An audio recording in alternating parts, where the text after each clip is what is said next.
Cameron, welcome to the show, finally. Thanks, really Steve. happy to get you on board. Now, I usually tell the viewers whether I know people or not, and you and I have known each other since you started OnDeck for many years, although I haven't seen you for a while, so it's good to see you. But for the sake of everyone here, why don't you tell everyone, although I'm sure quite a few people know, but tell everyone what OnDeck is and how you ended up sort of being a part of it.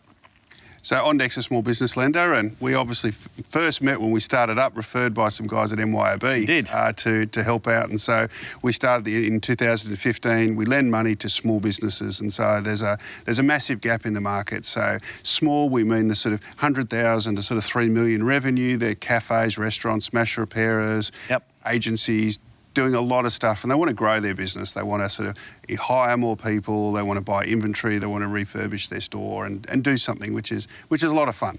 And so that's what we do to help them solve it. How I got involved was that my background's not finance at all. No. Actually, my background's more an entrepreneur. I started life as an engineer and actually started, my first job was not far from here, actually making batteries for Ever-Ready batteries. Oh, really? I didn't know that. We never talked about that, strangely. So I spent 5 years doing that, and I really liked that, all the people there and doing that. And then sort of, I want to do something different. I don't want to be a corporate. So I went and joined a bunch of auctioneers out at Lakemba, a company called Grail, still Tim's. And I was a sort of trainee auctioneer and valuer, and I actually know how to auction. Didn't know that either. Did that, and then sort of in the late 90s, which a long time ago, I'm old, the internet bug got me. And so a lot of people were doing different stuff on the internet. We had eBay launched, Amazon, all these companies, and they said, we're going to kill this small auction company out at Lakemba. And so I went to the board and said, give me $50,000 and I'll build something to compete against these guys and we can take them on. And long story, we at that point, so in May 2000, launched Grays Online and grew that over the next 15 years, and I ran that, and it was a still fantastic going strong, journey. right? Yeah, no, it's still going well. Still look at sort of how it's going, and I look at the website and still see a lot of the things that we sort of did, and the terms and conditions, and no, that was a lot of fun, a great journey. And so I sold out of that business in 2015, and then my wife said, Cam, you can't be hanging around the house anymore. You've got to go and do something. So I saw an opportunity, which was sort of, and this opportunity is not dissimilar to when we saw sort of like e-commerce starting, is that, small businesses want to access money quickly and conveniently, and they don't want to have to go and spend weeks and weeks speaking to a bank. They want to use data, they want to use technology, and they want to use it really conveniently. And so it's a similar transition, and which I think is really exciting. Absolutely. And were you, I remember back when we met, I think you had 2 staff then, I can't remember. And then we did a whole bunch of roles, and you had that enormous office that was bright yellow and no one in it. I remember that well. But you must have been one of the first small business lenders. There's quite a few now, but I'm just trying to think, were there any others that had launched then, or were you the first here? No, it's actually quite a few launched. Were there? It was everyone had the same idea. Yeah, well, that happens. And it was a bit like with sort of online auctions. We were the 20th, but I think eBay was the 16th. Oh, really? It's not like the idea, it's actually being able to execute it. Yes. I think it's actually the most important thing with this is that, there was highly competitive in online lending to small businesses, and I think over time, the stronger, better run, more efficient companies will win. And that was the same at Grays. It was not overnight. It took me 15 years. It's still going. It's 21 years later. And 15 years, gosh. And so these overnight success, I wish I'd invented Facebook or something that is an overnight success, but most Bitcoin. businesses, I don't even know what Bitcoin is. It's hard. They do take a while to get going. Tell me, when you first went to the board with Grays, was it this? You obviously were probably quite nervous about that, but you had this vision. When you were approached about OnDeck, was it a similar sort of thing? Was it sort of trepidation, a bit of I'm going into because small business lending, hugely regulated, selling, completely the opposite, right? Very, very different, even though they're both obviously tech-enabled. What was that, when you go into that second business, and this will be interesting because we have a lot of founders who watch this show, it was a completely different domain. I've had 3 businesses, but they're all in the similar space. So you went completely the other end. How was that? How did that feel? There's a whole lot of stuff you don't know. But all businesses have quite a similar attributes to them. They've got the same reported financials. And OnDeck and Grays are actually quite similar in a lot of ways. both businesses are selling things on the internet to make life easier for the customers. Yep. And so it happened to Gray's, we were selling second-hand cars and trucks and wine and whatever, whereas here we're selling money. And we're doing it as efficiently as we can. The trick here is we've got to decide who we give it to and how much. And so, and that's actually a whole lot of fun because I love maths, being an engineer. Yeah, sort of all the algorithms and those calculating how much money we're going to lend someone or who we're going to lend to is actually really important. So we have these sort of credit models and so on that we use, and it is very interesting. But I think from my perspective is as though I suppose it is the experience in the sector and the financial element I wasn't so sure on. So you do need to recruit hard in your blind spots, and I think you know most CEOs would know what they're good at and what they're not good at. Some people are people. You know, some people are good at risk, some people are more financial, and so you've got to sort of build up an executive team of people that sort of complement you. Okay. We were kind of fortunate when we launched because we knew how much money we had, and we had a decent amount of money to invest into being successful. Yep. And so I was able to recruit which you'd probably remember, the executive team first. I do remember. And then build under that. And so that to me was really, really helpful. Now, most times you can't, you know, you're scratching around and you get an extra person and then you might get a couple of people and you sort of get a bigger office over time. So that was slightly different. At Gray's, we scratched around. Yeah, I'll bet. Yeah. And so your executive team, most of them still there from my understanding, and we're 6 years on, right? Yeah. So 6 years on. So how has the business changed in that 6 years? So when you started out, really your launch team, I remember your launch party, I actually came to your launch party. I do remember it quite well. There was probably, maybe 12 staff when you sort of physically launched? Yep. Where are you now? And obviously you would have had an interesting year last year, but where's the business sitting now in terms of customers and revenues, if you're allowed to talk about that and that sort of stuff? Yeah. So we're between 70 and 80 staff at the moment. So we're now back, and we're now back to where we were prior to COVID. Right. So we sort of lost a year in that space. Yeah. Now, I'll tell you, there was a super interesting year and a year actually that I think that has provided massive value to our business. That's cool. But in terms of sort of where our originations are, in terms of number of staff, we're sort of back to where we were previously. Yep. These tech businesses, though, have a sort of a fixed cost base, whether it be sort of like technology and people that gets you to a certain level. Then it's actually over that, it becomes less sort of resources required to sort of grow it. So the technology scales it for you, right? Absolutely. Yeah. And so that's when you become sort of more profitable. Yeah. Okay. And so your revenues back? I guess you would have seen a dip because a lot of the businesses that you lend to wouldn't have been able to operate right during COVID. So that was really what hit you? Yeah. So in March last year, it was about 30% of our customers were delinquent. So that means they've missed a payment. Yes. So, you know, whenever we've done our models, you'd look at, there might be a sort of 4% or whatever, and you go, we'd never get to 10%. But when the government closes all the gyms and says, okay, if you're a cafe owner, you can't be, we were in all these lockdowns, literally, and for no fault of their own, we had this massive challenge. And we weren't a bank either. So all the banks were sort of saying, hang on, you know, take 3 months, 6 months holiday, don't worry about paying us back. And we go, hang on, we've got money that we've got to pay back to a bank. Yeah. And so it was a really complex situation, but I think like as a team and a group of people, we absolutely nailed it. That's cool. So we knew that we had to look after the customers. So, you know, we didn't send them emails. We rang every customer, checked out how they're going and how we could work with them. And we kept that going. So a lot of our guys that we'd recruited as sales guys actually became collection specialists. And customer service people and work through that. And actually we've got a couple of people that wanted to stay in the customer service area rather than the sales area because they love that more. Isn't that interesting? I think that's obviously the difference is that, you know, there's two ways, there's two schools of thought, right? When you get in that corner and you're backed into the corner, you can go that way or that way, and that obviously worked well for you. And, you know, aside from a pandemic, which, as you said, is not something you would ever model, what was probably the hardest thing scaling that business from 2015 to now? I think probably the interesting thing, and it happens in every business, you get these step changes. Yep. And so, you know, you're flying and you may not be working any harder, and then you hit this step change. Yep. And you're suddenly not as efficient as you were before.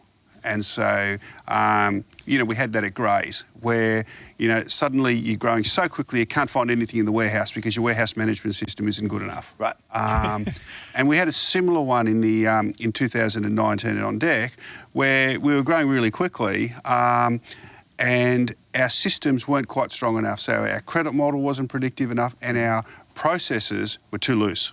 Right. So we were getting inconsistency in decisions. And so that was sort of frustrating for our sales guys who are going, hang on, like this sort of customer usually gets Y, now they're getting Z. And so it was a real turning point, because we then made a strategy to say, okay, we've got too much subjectivity in our business. We've got to be a tech business, not a traditional finance business. And so we were still running reasonably well from a technology point of view, but we kept making exceptions to rules. We kept having people looking at things and changing things. So the model is that it's automated, right? So that you get your decision like that. You don't have an underwriter look at it at all. That's the holy grail. That's the holy grail. Small businesses are quite complex. Some people are running in trusts, some people are sole pros, some people are partnerships, some people have got multiple bank accounts, some people are paying school fees out of their account. There's lots of different things happening. And so it's a lot more complex than consumers. But at that point, we set a short-term goal of 80% of our decisions are going to happen without an underwriter making some sort of qualitative decision. And so that's the journey we went on. We were less than 50% there. We were sort of like 30. Okay, so you would have had a lot of underwriters, I guess. Yeah. Which is a traditional business, which is exactly what you didn't want to be. What we do is we've got as many underwriters now, but we're getting them focusing on the deals that actually are complex. So it might be a $250,000 deal, multiple sites, complex structure, different ownership or whatever, where you need someone spending some quality time understanding their business so we can support them in the right way.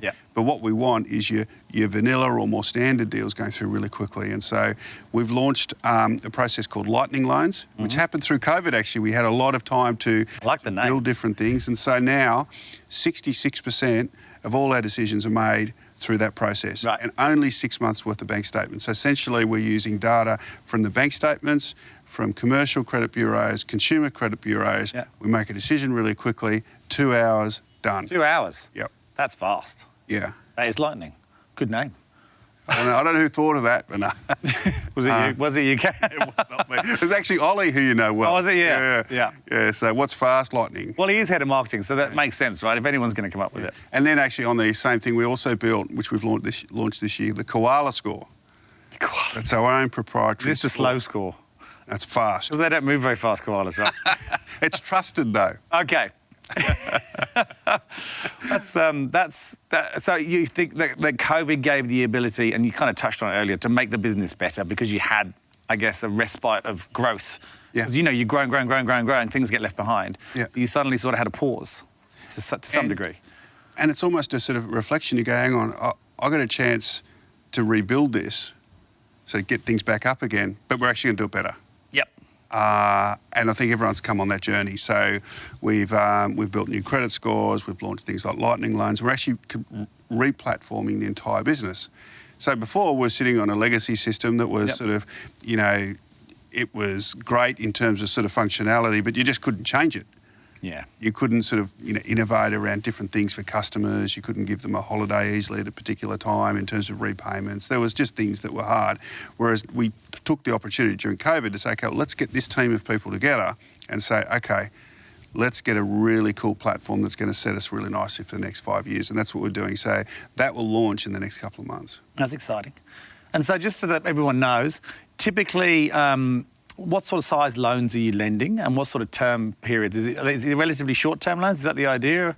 Yeah. So we don't say we're disrupting banks. We say we're complementary to the banks. Smart. And so we're small. And so our smallest loan is 10,000. Our biggest loan is 250,000. The terms from 6 to 24 months. So. If you want to buy another warehouse or another business, you go to the bank and you do your business plan and you write a business case, and you generally over 10 to 15 years is the term of those type of loans. And they're probably fixed against your home too. Yes, always against your home. So we're completely unsecured. And so we have to rely on the analytics to provide us probabilities of default. And so, which is the fun piece. So you pull all this data together and you say, okay, well, Jim's Cafe there has a 5% probability of default, so we'll price it like this. Yep. And the better you get at that, the more people you can serve. Right, so you don't have a specific rate that you would advertise. It literally depends on the risk profile that comes out through the analytics. And that's based off the cash flow of the last 6 months kind of thing, is that? So it's based on cash flow, but it's also based on the Commercial Bureau information. So and it's also based on the Consumer Bureau information. So, we know that Steve's a great payer of all your bills and a very, very high credit score. So that will impact your score. Yeah. And on a bigger data set, you start becoming more and more predictive. Okay, cool. That's good. And so how many customers do you have now, do you reckon? About 2,000 on the books, current live customers that we're working with. That's and do you get a lot of repeat customers? Absolutely. So people love the experience. And so because it happens quick, they're so used to going to a bank. Yeah, which is horrific. And it generally won't be open and they've got a lot of information. And then, as I said before, they've got to get security against the home. And the biggest complaint's actually the slow no. Like sort of going through this whole process and then the bank goes, no. Yeah, and we've all been there. So, we can't support everyone as well, but at least we go back to them quickly and say, hey, we're not able to support you. Yeah. But if someone, a lot of people might ask for $50,000 when we say, look, on a marketing campaign, and we might say, okay, well, we're comfortable supporting you, but we can do $30,000. Does that help you?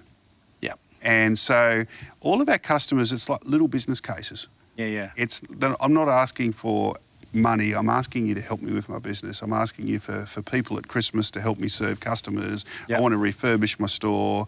I want to do a marketing campaign. So there's all little stories, and we speak to our sales guys about the stories. Yeah. Because they go, okay, well, a plumber wants to do a marketing campaign. Well, another plumber you've dealt with. Let's tell them about that story, and helps our marketing and everything. Have you documented those stories ever? Did you go and interview them and stuff? Lots of them, yes. Oh, that's cool. So, I think I'm one of the few guys that actually goes out and sees customers, so I do that a lot.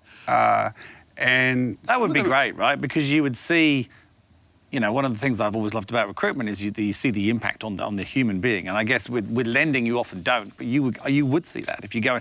You're going to go. And, so I guess you would go out post the loan when they've done whatever it is that they've done and the impact it's had. Is that how you do it? Yeah, and you see what they're doing, and did they like the process? Did they understand? Because I want to make sure they actually understood all of the documents they signed. Everything was done.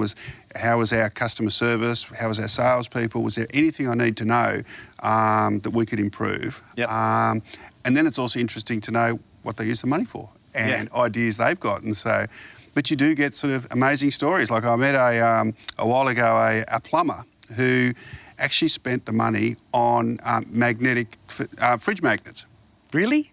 It was like $50,000 worth of fridge magnets. Jesus. And what he worked out is he then got all this data that said, okay, well, elderly people, because elderly people, older people put them on the fridge, younger people don't. Yep. And where they live, so he had that slice. And he also, the leafier suburbs is where he focused as well, because that's where the drains get blocked. Why? So because the roots go down into the pipes. And so I was learning from him. I was going, actually, we should use that for some of our marketing. There's a lot of analytics. It was like, it's interesting. It was just like a plumber that then, because he was getting so much extra work, employed all these other plumbers. But this one was for fridge magnets. Fridge magnets. That's nuts. Ollie loved that one. Yeah, he would have. Okay, mate, this is our new theme, fridge magnets. What about the integrated fridges? This is a problem. You need to have a chat with. I don't know. Think about that one. Put that one to Ollie. Yeah. All right, let's talk about you a little bit. So this is one of my favourite questions. It gains incredible variation in answer. So everyone's answers are so incredibly different, and everyone likes this question. And I did let you know I was going to ask you this because it does need a little bit of thought before so. But from a belief perspective, humans have beliefs, right? And beliefs are very difficult things to change. They come from your growing up and your experiences, and your parents and your work experiences and so forth. Whether it was through your time at Grace, obviously going through a huge change with the internet, whether it's through your time of transitioning into OnDeck or whether it was through OnDeck, is there any, or through the pandemic, sorry, is there any belief that you have had that has fundamentally changed, and what was it that changed it? Or if there isn't, because not everyone has, is there anything that wasn't necessarily a belief that now you are so rock solid and believe it's become a belief, if that makes sense? Unfortunately, I didn't get enough time to think about this one, so I've been answering your questions. Look, one thing I suppose that comes fresh to mind is that everyone is so different. And so, last year during COVID, and it wasn't to do with COVID, but it was the isolation, it was the sort of working from home, is that most people I spoke to loved it. Yep. And so I'd speak to my friends, I'd be at home, and they talked about I'm doing so much more exercise, I'm much more effective at work, and I really hated it. Really? From a personal point of view, I really, really struggled. And there was a lot of reflection. I was thinking, why am I finding this so hard? And literally, as soon as we were allowed to go back to work, I was back in there. And then I spoke to a lady in Sheree with the HR. I said, why am I struggling? And she said, you get your energy from other people. Right. And I really struggled. And so to me, then it opened my eyes to. I'd always probably given lip service to everyone being different. Yep. And look, everyone are, and you know that teams work better with different people in there, introverted, extrovert, all that. But I saw how different people were, and it also opened my eyes around. Some people are much more effective. They are working from home or working from the office, and everyone likes things to be slightly different, to work at their optimum pace. I mean, my kids will lie on the ground with a computer and be super effective in doing assignments. I couldn't do that at all. Yeah, I don't know how it looks so uncomfortable. My daughter does that. I don't understand how it just looks so uncomfortable. I would just be thinking about the pain, I think, the whole time. I know. I mean, maybe that's an age thing. I know. Like growing up, the teachers would go, sit up straight. You can't possibly study unless you're sort of sitting like this. Yep. But I think that sort of opened my eyes, which I think was a good thing, because then you become more flexible in terms of sort of like what's the best way to run your office. And I think we've done a good job in terms of that. I think, we haven't really set rules. We've said, look, what's working best? And so there might be different teams work differently. Yep. When they come into the office, so they're all together, so they get that integration and working together. And so, we evolve. But I think it probably needed me to sort of realise how hard it was to. It's funny that you hated it. It's a very complex topic, and it's a question I get asked a lot. Do we let people work from home? Do we not let people work from home? And there isn't a right or wrong answer. I think there has to be an element of togetherness, because I think there's a transfer of knowledge that happens through that being together. But there was this theory going around that if you had a family, it was great to work from home, but if you were single, it was boring and you were on your own. Well, I don't think that's true either. I know plenty of guys who don't want to be around their family, and wives who don't want to be around their husbands. Yeah. And I know there's plenty of people who love being on their own in their own apartment with no one else, and there are others that need the interaction. So you're right, there isn't a right or wrong answer. And I think the right answer is let everybody try and work it out by trying different things, not have any too tight rules, and hopefully you'll work out a way of getting the best out of everyone. But it's an ongoing topic, I think. I don't know if we'll ever get to the answer to that one, but it has changed the world in the way we work. Yeah. So there's no question, and it would have changed a lot of your clients' businesses, I guess, as well, the way they worked. Like gyms and things like that. And it must be an interesting time for a lot of the businesses. Do you get involved with the businesses at all once you've lent to them? Like, is there any sort of interaction other than the lending, or is it purely the lending business? And obviously you do your visits, but outside of that, is it? So we review how the portfolio's going. Yeah. And what was really interesting over time is to see, okay, well, is there trends? Are cafes going well? Is construction going well? You have lots of data. So you're looking through all of that. And so, it was interesting. So with cafes, you look at sort of, the cafes in the suburbs are going through the roof. Yeah. People working from home, they're revitalised. There's more cafes opening, where the cafes in the CBD not as strongly. So that's interesting. And then there's, there's people doing sort of local travel versus not much international travel. So lots of different things happening. So you end up with a lot of analysis. It was an interesting one. So we'd spent a lot of time trying to go through every industry and work out what's going to happen. And I remember at the start of COVID, the underwriters are going, we're not going to lend to butchers anymore. I go, why aren't we lending to butchers? Butchers are good people, why can't we lend to butchers? And they go, because everyone's going to try and save money. They're going to go to the supermarket.